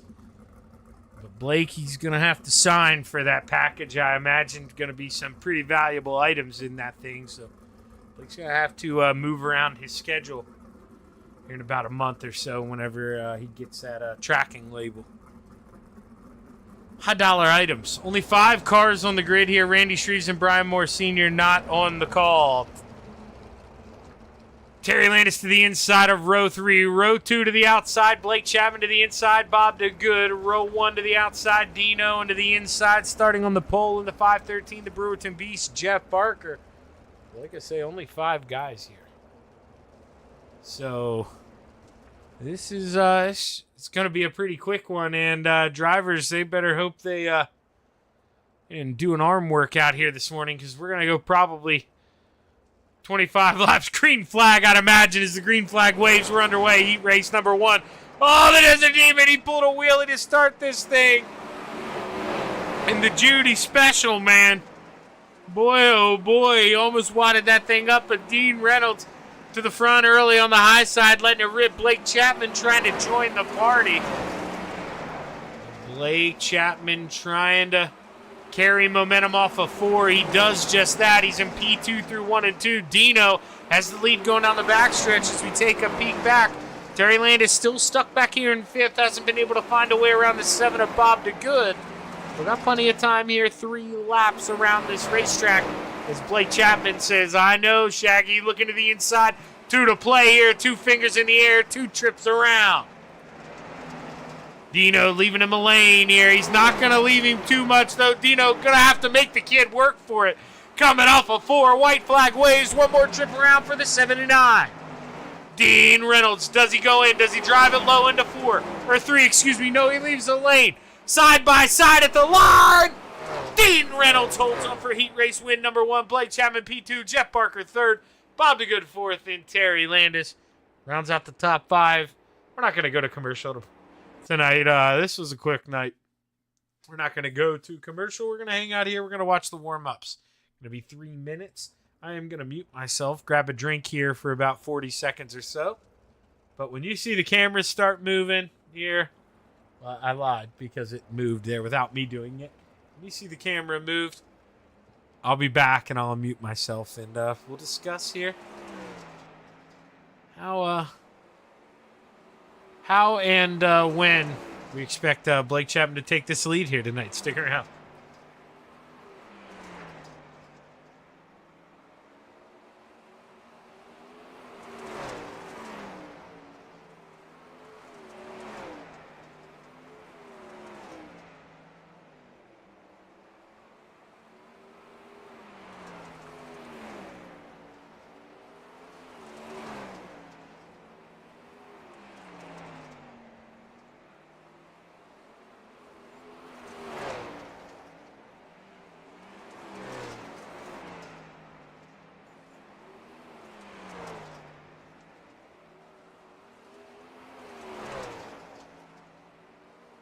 You can see there, I put the top 3, their times up here. Something I can flirt around with from time to time. I get a little bit too comfortable and don't use all my other tools. These are things that I can kind of show you every now and then. I'll bring it up when I talk about their lap times. But you see Blake, he ran the fastest lap of the race on lap number 1. Or of warm-ups, excuse me, on lap number 1. He's been the quickest guy out of that top 3 every lap since they've all been on the racetrack. So you got to think Blake Chapman starting on the outside of row 1. Arguably where he wants to be. Dino's going to have to make that thing real wide if he wants to steal a checkered flag here from the salesman. And, you know, like I've mentioned many times here, Blake has this thing basically locked up. So, I mean, he can go out here. He can have some fun. I mean, he could flirt around with starting at the back if he wanted to.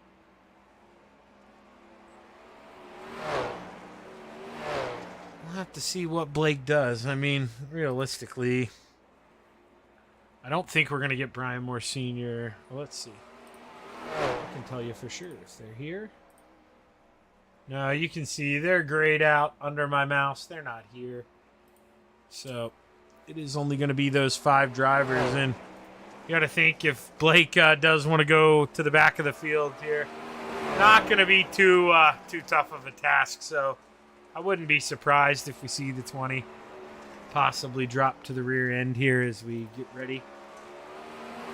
Take a look at our starting grid. Only 5 cars. Hoping everything's all right with Mr. Wednesday Night, Brian Moore Sr. Because he said in his interview we were going to see him out here in this race. So hopefully everything's all good over there with the 55. We're thinking of you, Brian. Let's take a look here. Starting order. Axe Randy. Axe Brian. Inside of row 3, the 161 of Terry Landis. Row 2 to the outside, the 7 of Bob DeGood. To the inside, the 513 of the Brewerton Beast, Jeff Barker. Row number 1 for your Flatline Racing Bodies 410 Sprint Car feature. To the outside, your champion in the 20, Blake Chapman. And starting on the pole, the 79 of Dino, Dean Reynolds. Well, we'll get a chance to see what Blake does here if he does go to the outside. Oh, actually, Dino trying to pull a wheelie for us. At the same time, we're trying to see Blake Chapman. He is going to take the UL. And Dino's going to have to hope this thing goes flag to flag, and he's got enough to hang on to it as Dino don't want it up just yet. He gives us a wheelie going down the backstretch. And I'll tell you, I say it all the time, he's a showman. You know, I mean, those moves are what landed him Megan, I'm sure of it. You know, who doesn't love someone who can pull a wheelie in a sprint car? And look, he's going to do it again just for better measure here. And, man, Bob DeGood, what do? You know, the guy on the inside can pull wheelies like that. I mean, maybe half the battle there. I'm joking, but Dino having some fun going around out here as the Steve King Foundation pace truck dives off. I will be kind of shocked if we have more than one caution flag here tonight. You never know, though.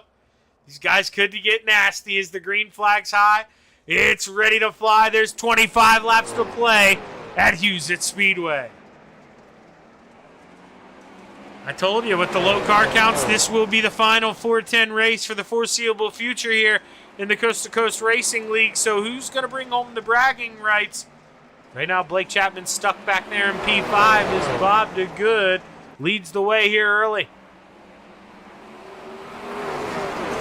Terry Landis looks to the inside. He sees Jeff Barker to the inside. And, well, with 5 cars here, if they're going to roll this close, I'm telling you, we're going to roll this stationary camera for a little bit. It's going to jump around, but you'll see how we get to watch all this racing. And we can see contact between Blake Chapman and Jeff Barker. He tries to take a peek to the inside.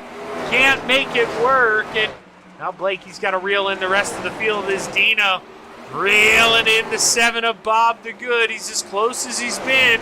Taking a peek on that top shelf. Dino, he stays in line, looks to the bottom through 2. And what kind of run can he get? The answer's not any of a run. Dean's got to fall back in line behind Bob DeGood. And he's got to lick those paws here and try again in about a lap or 2.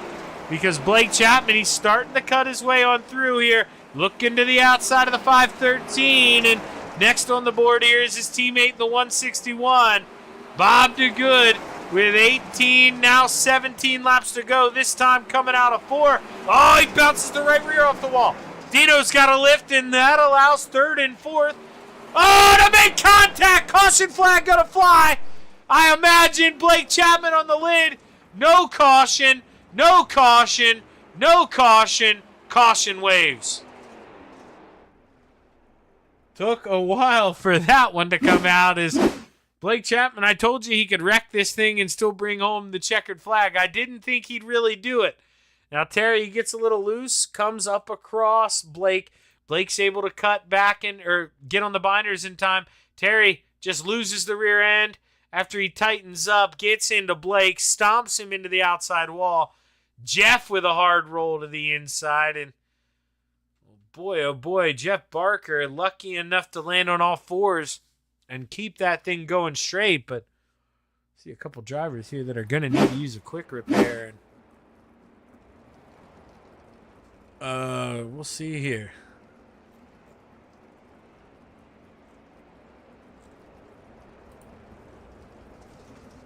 I don't see Dino anywhere out there. If I saw Dino in a Discord, I was going to jump down and yell at him to extend this thing. But Dino probably doesn't maybe want to extend this thing. Because if Blake gets stuck a lap down here, it's looking pretty good for that 79 as he was able to get in front of the 7 of Bob DeGood. But if, or no, he wasn't. He was just driving around in front. I was going to say, I thought Bob was still out front, but Dino out in front. Couldn't tell there. Let's see. They're singling up. Blake's still on pit road. Lights are off, so not too sure here if the salesman will make it out in time.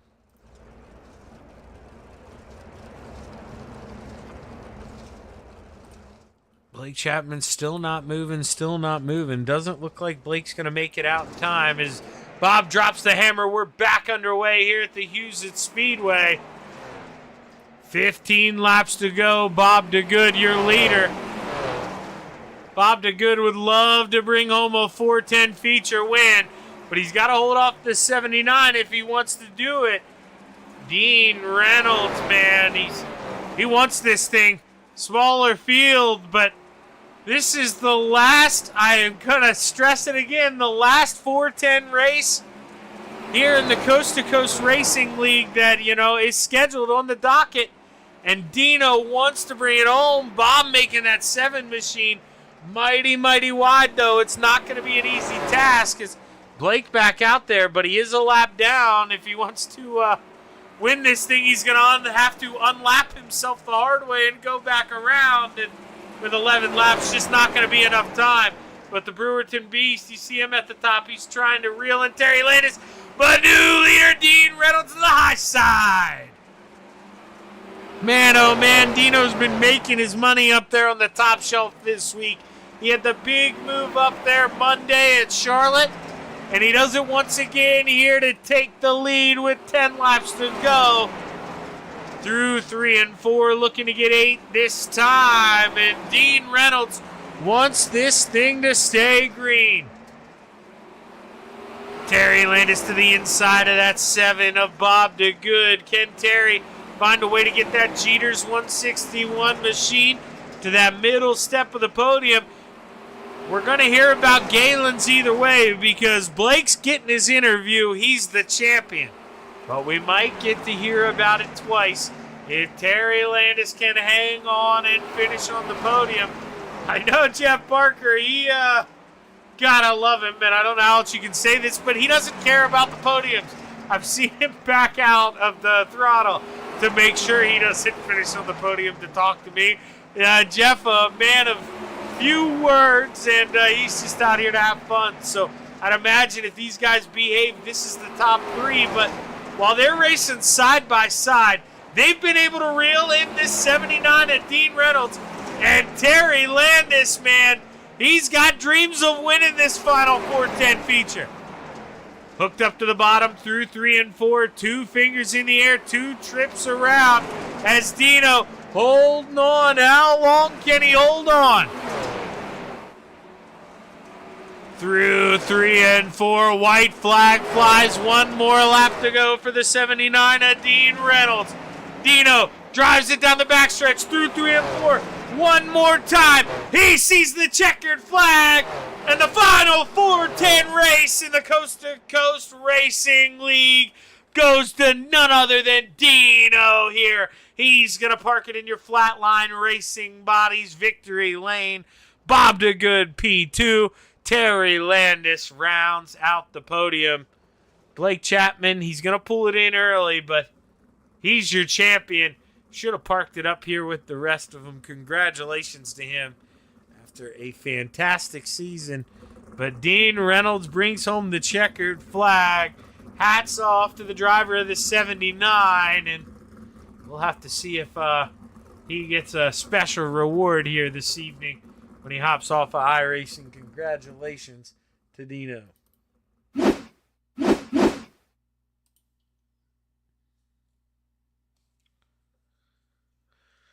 Let's see here. We'll give everybody a minute or two here to catch their breath. And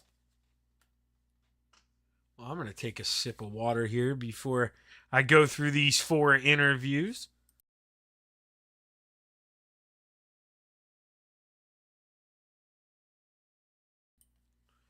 As here we go. Drivers starting to migrate up here. I'll pull him up while he's talking. No, I won't, Terry. He's not talking.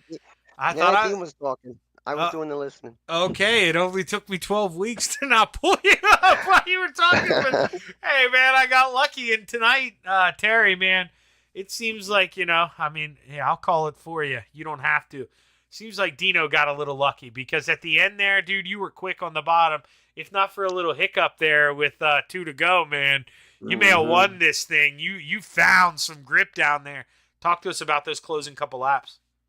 Oh man, kudos to Bob. He was racing. That was a lot of hard racing. That was fun as heck. Yeah, how do you guys reel in Dino when you're side by side racing that hard? Explain that to me because everything I know about racing just went out the window right there. That's what he said too. He said I was watching my mirror and he said, "You guys caught me." He's like, "Where do you guys come from?" I don't know. We were just running hard. I had a really good roll in 3 and 4. That was keeping me in the game. Yeah, it seemed like down there, it seemed like all night it was a little easier to hit the bottom in 3 and 4 than it was 1 and 2, which normally not typical. We kind of see it the opposite way. But Terry, were you getting fed any information from Blake there? Lines to try at the end. We know after he was involved in it, you could clearly see that you got loose. That wasn't intentional. But did he have any, go here, go there, try to get you to the front ideas? No, he was quiet. He was quiet the rest of the race. I don't know what he was doing. I guess he didn't want to talk because I was concentrating pretty good.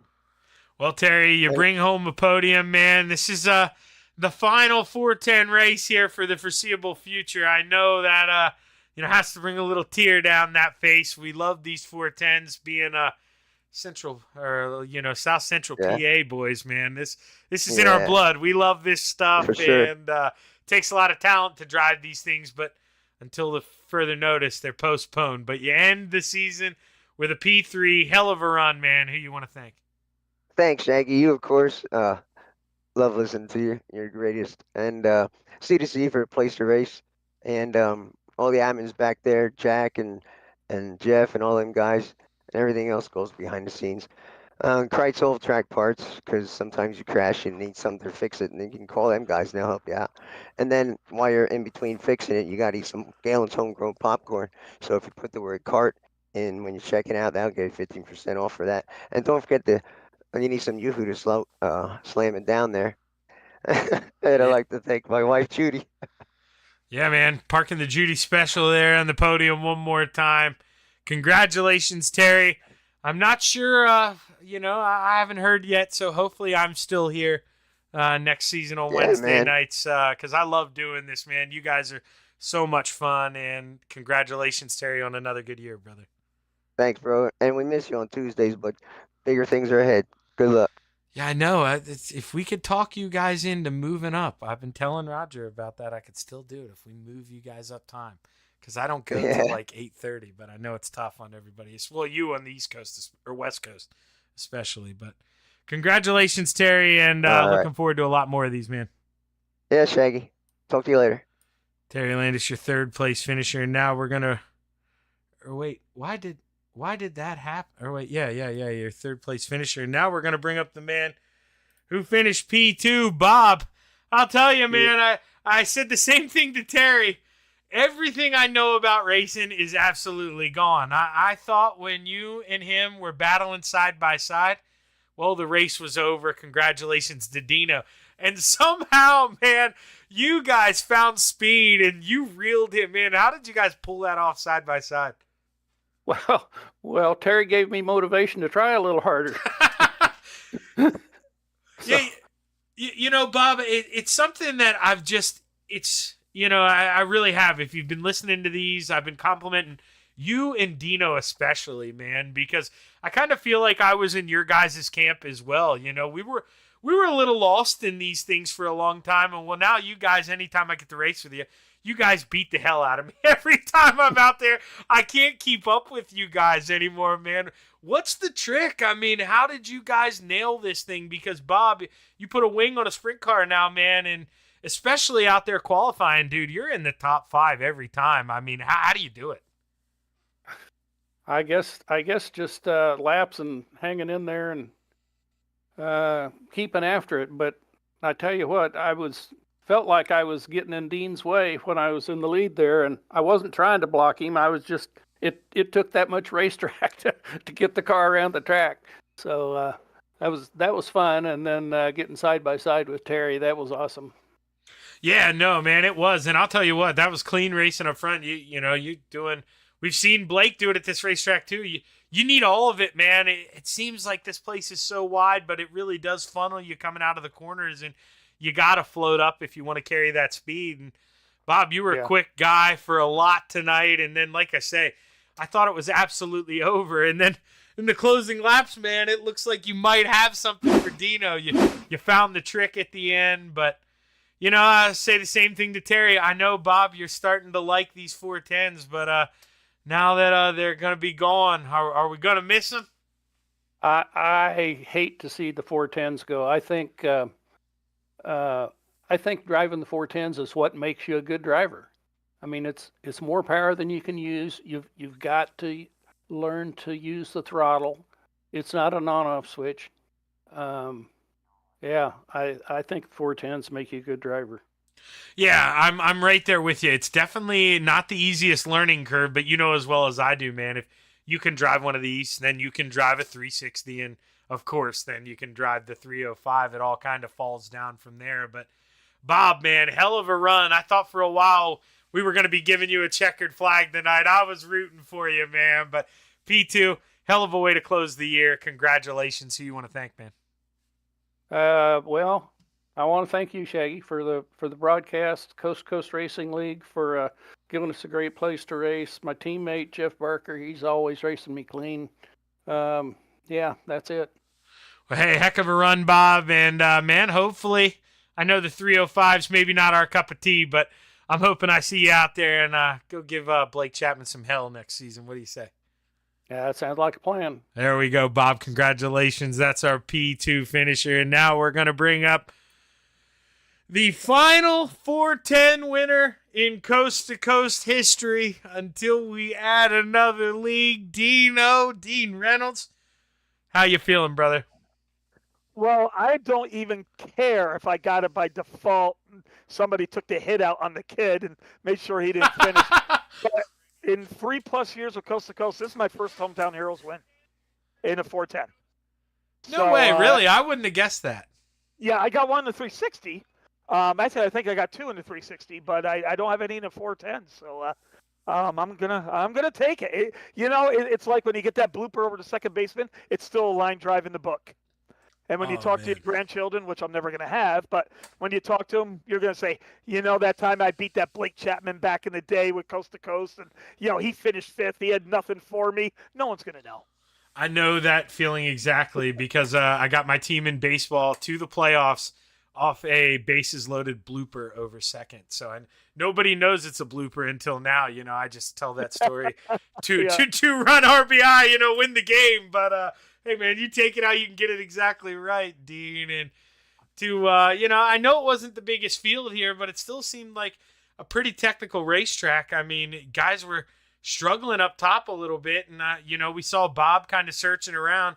Same thing as in that 360 race, man. He left that door open for you, and you took, man, half a lap to take that thing over. I mean, what were you thinking? Were you worried about Blake at all, or did you know at that point when you got out front he was a lap down? Well, I was, when at the beginning of the race there before the yellow, I was just trying to find a lane to get Bob. I didn't want to force it or anything like that because it's the last race, and let's go have a good race. And if Blake gets us, Blake gets us. But when the yellow came out and I saw Blake on his roof or on his cage there going into turn 3, I mic'd up and I said the same thing. I go, okay, who put the hit out in Blake? And then I noticed he didn't make it back out. And time to pull up the britches. I said, okay, I got to win this puppy. I go, the kid's out and no Galen's for him. And I got to go win it now. And so I put a little pressure on Bob. And I did the same exact move I did to Brian. I got that little run coming out of 2, got alongside, and kudos to Brian, kudos to Bob. They gave me room. They saw me get that run, and they easily could have pinched me, but they gave me the room, and then I went in 3 and 4. I didn't lift, and it stuck, and I got the lead, and then I opened up to almost a second lead. But I'll tell you what, Shaggy, they freaking tracked me down. Yeah, that's what we were getting to. Were you experimenting or, maybe messing around with something different? Because, dude, I mean, we're watching them right now behind you in slow motion, side by side, dude. And, I mean, you couldn't have put a credit card in between them at some points, and they were still reeling you in. I thought, maybe you were just testing something out and it wasn't working. No, I mean, I when I got the lead, I said, okay, middle 1, 2, top 3, 4. That's the way it was last week with a short car count. I'll just keep on holding those lines, and I'm golden. And I'm watching the relative, and all of a sudden it went from a second to 3/10. And I don't look in the mirror that much because it slows you down, but I looked in the mirror. I see this yellow and purple thing on the low side. I see this blue thing on the high side. I go, they're racing each other and catching me. I go, what am I doing wrong? And I still don't know what I did wrong. So I don't know if I was on the gas too hard or what. I only restricted the engine down to 980, because of the track conditions. Maybe I should have done a little bit more. I don't know, but I mean, I tell you what, screw it. They scared the shit out of me, and I'll say it that way.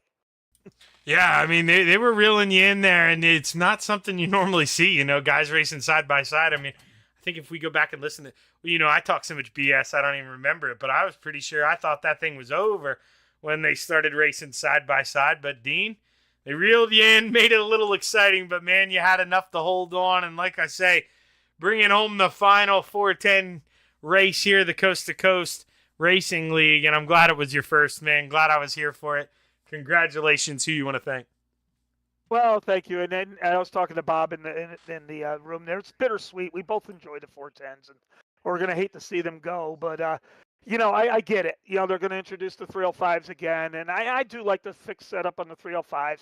They added a little more gear to them. So, you know, people, if you're on the fence about running sprint cars, come on out, do the 305s. Come to Hometown Heroes. We're going to have a vote on the track.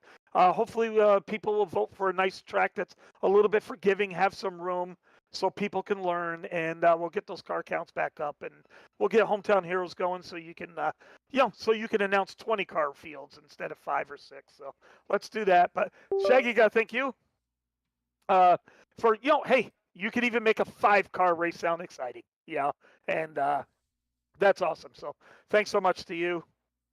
Flatline Racing Bodies. Congratulations to Blake Chapman on both championships with the 360s and the 410s. Great run by Bob and Terry. That was awesome. You know, they gave this old guy a run, and they got me on a little bit of years too. So, you know, I thanked everybody else in the first race, so people don't need to hear me again. But, you know, hey, it's a sticker. I'm gonna put it up with pride, and you know, I still got a couple more categories. I got to get that first win in. I actually don't have a 305 win, and I don't have a Renegades win. I think those are the only 2 classes I got left that I run regularly or semi-regularly that I need to get wins in. So that's going to be my goals. Well, Dino, you know I'll be up here rooting for you for every one of them. Congratulations on another good season, man. Hopefully I'm talking to you a little bit tomorrow night. All right, Shaggy. I would love to see that tomorrow night. It's been a while since I've got a podium on a Thursday, so it's time to change that. Yeah, I haven't even looked ahead yet, but I imagine you got some teammates competing for some stuff tomorrow night. Yeah, I think Sam's leading 358s and Clay's leading the big blocks. Surprise, surprise. So, wait, you know, good for them. I'm proud of my teammates. I'm so glad that Sam got the you know, the open set 358 there on Monday. He's very happy about that. You know, he might not lead it on, but he's taking. Yeah, I know. That's what I was just gonna say, D. Don't lead it on. I give him so much crap for being a man of few words, but boy, oh boy, he does his talking on the racetrack, and that's where it matters, I guess, right? Well, and we pick on him because he says the same thing. Him and Clay say the same thing when they get interviewed in the podium.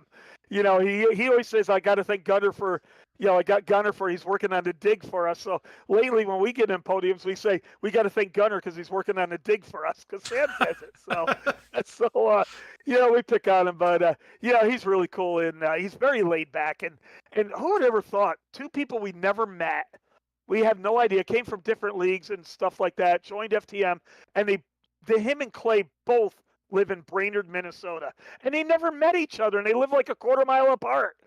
Who would ever thought that? Oh my God, they've met each other since, right? I actually don't even know. I don't think they still have. Clay never leaves the house. Oh my God.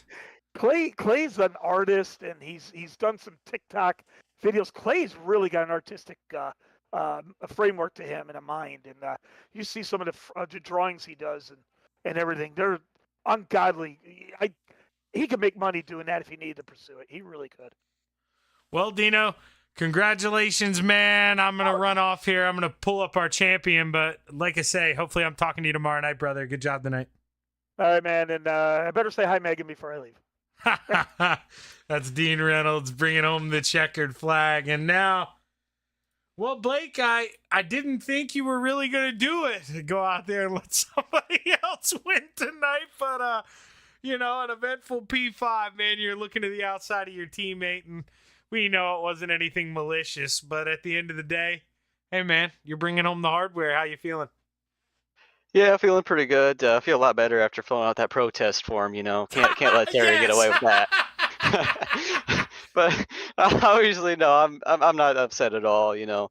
It's not like I needed the points to win the championship or anything. And even with 5 cars, you never know what can happen. Terry slipped up a little bit, and I was kind of, stuck trying to make a decision on the outside of him, whether to gun it or get hard on the brakes. And I was kind of caught in the middle of there. So, truth be told, I probably had it coming. The practices before the heats and warm ups for the feature, I take him out all the time. So, I probably had that one coming. So, congrats to Terry tonight on the podium, though. I always enjoy listening to his interviews. Yeah, he said that you weren't talking him through it or anything, but I don't know if you've gotten a chance to go back and watch. He made a pretty good run at Dino, if not for a little slip up with 2 to go. He was channeling his inner Blake. He was hooking up on the bottom. Do you think you've rubbed off on him a little at all? Yeah, well, I think Terry really was the original, bottom feeder. I remember when I came into this league, he was always running the bottom, so I think he was just getting back to his roots a little bit. And I didn't want to say anything to him during the race because everywhere I went in the back, it was fast. It seemed like middle, high, low. So I was just gonna let him do his thing. And listening it to Dean's perspective, it seemed like there was quite a race going on up front. Yeah, no, there was. It was amazing. I kind of thought it was going to stall out when he pulled to the inside of Bob, but they raced hard, egged each other on to try to reel in Dino, but at the end of the day, man, he just proved to be too much. Like your points lead, dude. That's what consistency does all year for you. You came into tonight knowing it was going to be yours, and, well, it's a well-deserved 410 championship, Blake. We've talked about it. We're going to be taking a break from the 410s, man, but... And when we do, you're going to be the final champion. Well, what are your thoughts? And, just what are your thoughts about the 410s going away here in the Coast2Coast Racing League? Yeah, I've had fun, in all these classes on Hometown Heroes. And Terry was even telling me, before the start here that I was to blame partially for the poor car counts. So, hopefully that's not the case next season. And I was talking to Patrick after Monday night, maybe with him starting in the back of every race on Monday night. So might have to do something similar here on Wednesday nights next season. We'll just have to wait and see. Well, hey, hell of a run, Blake. Congratulations on another championship. Before we say our goodbyes and run the credits, man, you know the deal. Who you want to thank? Yeah, I just got to thank the same people. Got to thank the family for watching. Got to thank all the guys down at KSR and Preston at Epsilon Sprint Wraps and 88 AJ Custom Creations. Got to thank Dean for the admin all season long. Got to thank Flatline Racing Bodies for sponsoring this Hometown Heroes night. I got to thank Galen's Gourmet Popcorn. I've already told you how great they are, and you've experienced it yourself. And when you're checking out some of their great popcorn, don't forget to use code CART, that's C-A-R-T, at checkout for 15% off. And, of course, as always, Shaggy, I got to thank you for putting this broadcast on. I almost forgot to unmute myself on the stream. Sorry about the late answer, Blake. Thanks for that, man. I hope I'm back next season. Definitely, I would never schedule any plans over this. I love calling your guys' races. You do a phenomenal job, and, man, we'll have to see if you can maybe win. I know we've had it before, but it's basically inaugural now. We've took a break. We'll have to see if you can go out here and win the go-kart championship next season, and good luck here, Blake. Thanks, Shaggy. Blake Chapman, your 410 champion, taking the checkered flag for the final time. Big shout out to Flatline Racing Bodies for coming on again this season, man. We absolutely couldn't do this stuff without you at the Coast2Coast Racing Network. A&J Custom Creations coming on for the midgets. Without all you guys, we don't get to put on these lovely broadcasts, and I don't get to sit here in my living room and have as much fun as I'm having. But on behalf of everyone here at the Coast2Coast Racing Network, or Coast2Coast Racing League, excuse me, I'm Zach Chapman with Shaggy TV saying have a good evening, and we'll see you tomorrow night on the Coast2Coast Racing Network. Have a good one.